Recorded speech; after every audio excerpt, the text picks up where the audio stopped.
Jadi di bawah saya yang saya injek nih kurang lebih sedengkul saya.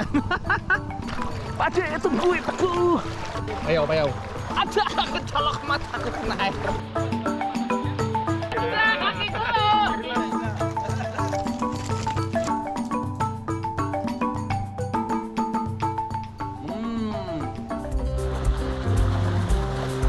Gresik dan ikan bandeng seakan dua hal yang tidak terpisahkan. Di Kabupaten Gresik bagian utara membentang pantai dengan panjang lebih dari 140 km.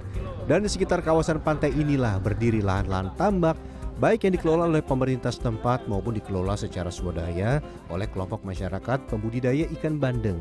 Salah satu lokasi tambak berada di Desa Randuboto, Kecamatan Sidayu, Kabupaten Gresik, Jawa Timur. Tambaknya pun siap panen. Tapi sebelum kita panen, ada beberapa persiapan yang harus dilakukan. Ini salah satunya. Ya, terus. Ya, yuk terus. Terus.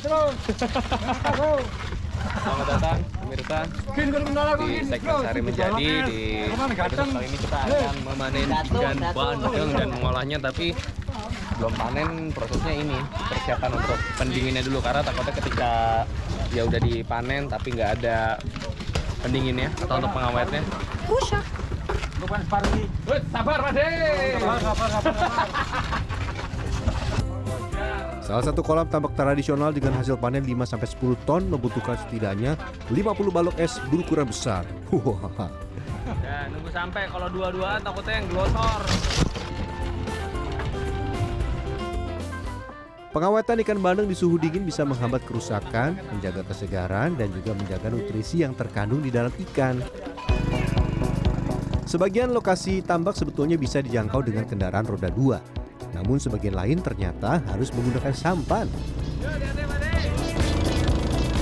Sepanjang perjalanan menuju lokasi panen, di kiri kanan saya terlihat tambak ikan bandeng yang dikelola oleh warga setempat.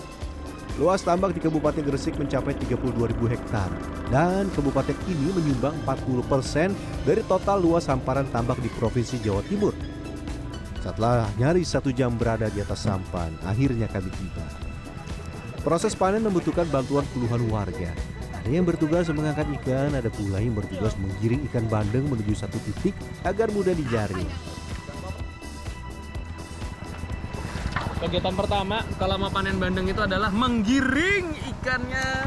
Di tempat sebelah sini kita giring sampai ke satu titik baru diambil. Kedengarannya enak ya, cuma menggiring, tapi karena luas sampai ujung berhektar-hektar, itu yang bikin PR. Bagi tugas, ada yang di sono, ada yang di tengah, ada yang di pinggir. Ada tajam. Astaga, tajam. Udah bohong, nggak bohong Bang Day, sumpah demi Bang Day. Aduh, tajam ini kerang, kayaknya ini kerang. Aduh. Jos. Kameramen bahagia, ya Allah. Tenang, Mas kameramen juga basah. Mas kameramen juga basah. Kita basah bersama. Sebelum bisa masuk ke dalam proses panen seperti ini, sebetulnya ada perjalanan yang cukup panjang. Mulai dari menebar bibit, memberi pakan secara berkala, termasuk memastikan oksigen di dalam air tetap terjaga dengan bantuan mesin pompa air. Ini agak berat di bawahnya, set, tapi bisa turun lagi. Nah, karena dia lumpur. Ini tapi ya Pak De.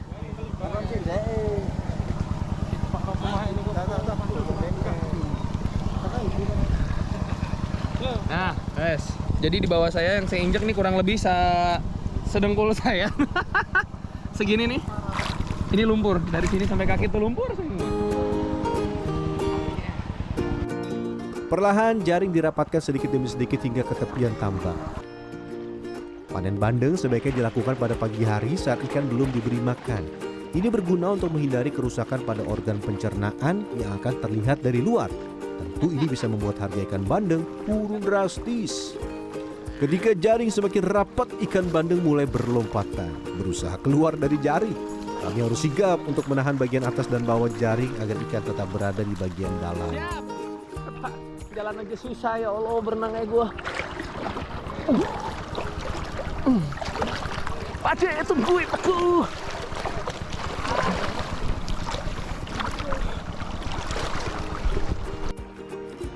Ikan bandeng melompat dari air karena sifatnya agresif. Sehingga bila badan ikan tersentuh sedikit saja, ikan ini akan berusaha menghindar dengan cara melompat. Taruh. Cara megang mana?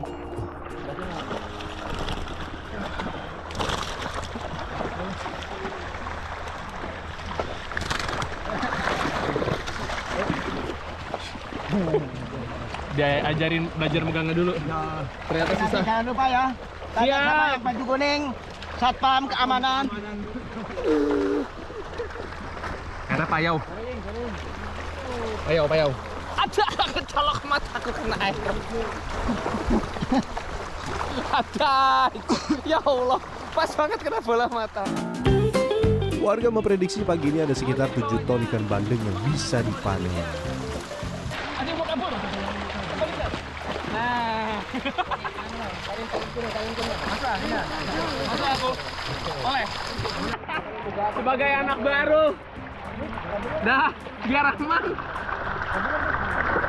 Memang kalau lagi panen begini, kata bapaknya harus ada satu yang jaga jaringnya biar si ikannya nggak lari di bawah.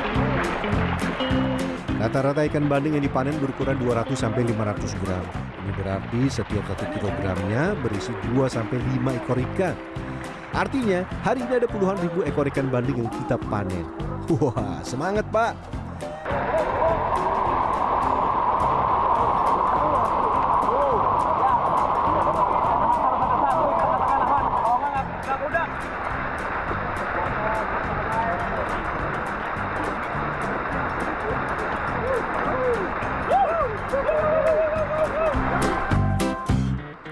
Jaring semakin kami rapatkan dan perlahan satu bagian jaring yang berada di tepian kami buka.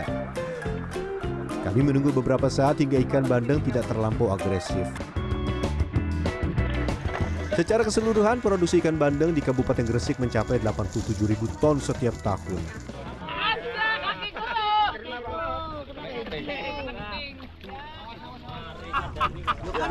Oh, udah aman, lanjut, monggo.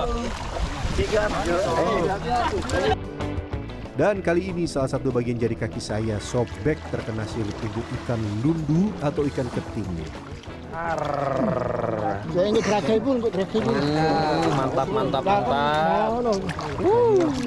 Oh, ini yang standar ya? Yang standar. Yang besar. Sampan pertama sudah terisi penuh, masih ada 3 sampan lagi.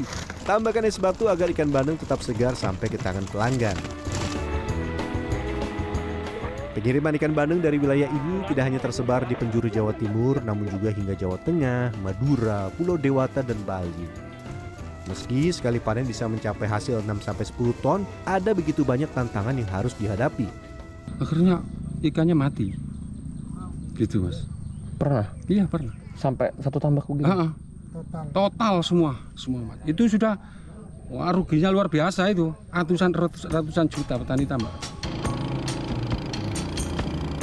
Ya, permasalahan ketersediaan bahan bakar untuk nelayan tidak jarang membuat pemasukan para pembudidaya ikan bandeng tidak menentu. Dan pemerintah setempat kini tengah mengupayakan berbagai cara untuk mengentaskan permasalahan yang ada.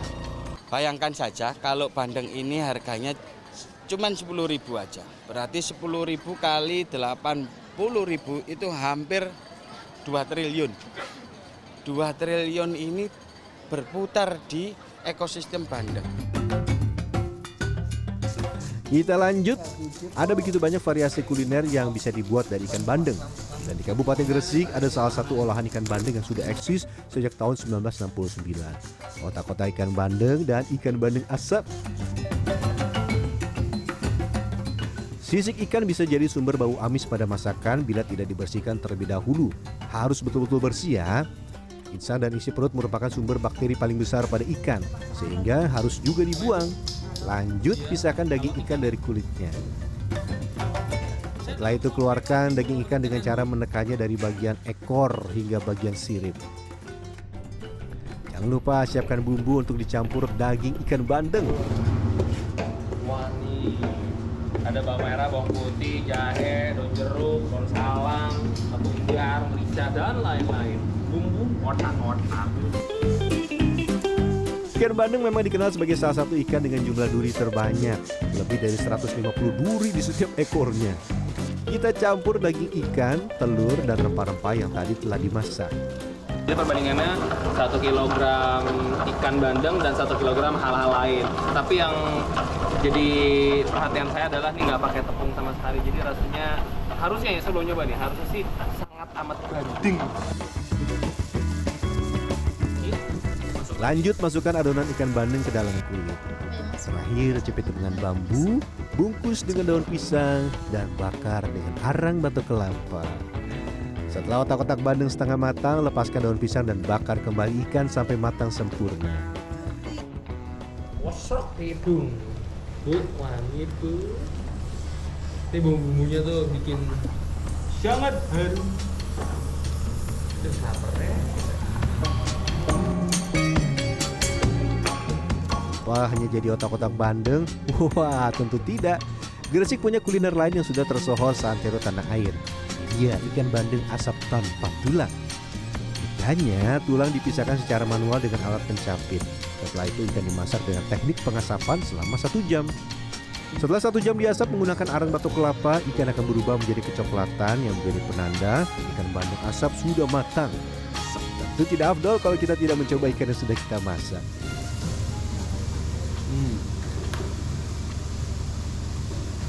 Oke.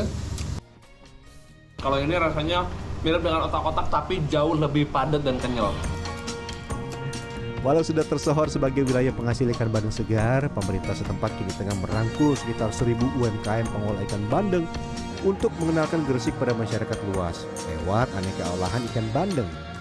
Kita arahkan mereka untuk membuat olahan bandeng seperti bandeng presto, kemudian bandeng otak-otak. Kita kasih pengetahuan bagaimana dia packaging, bagaimana dia bisa mengolah produknya tahan lama dan bisa dikirim ke luar kota.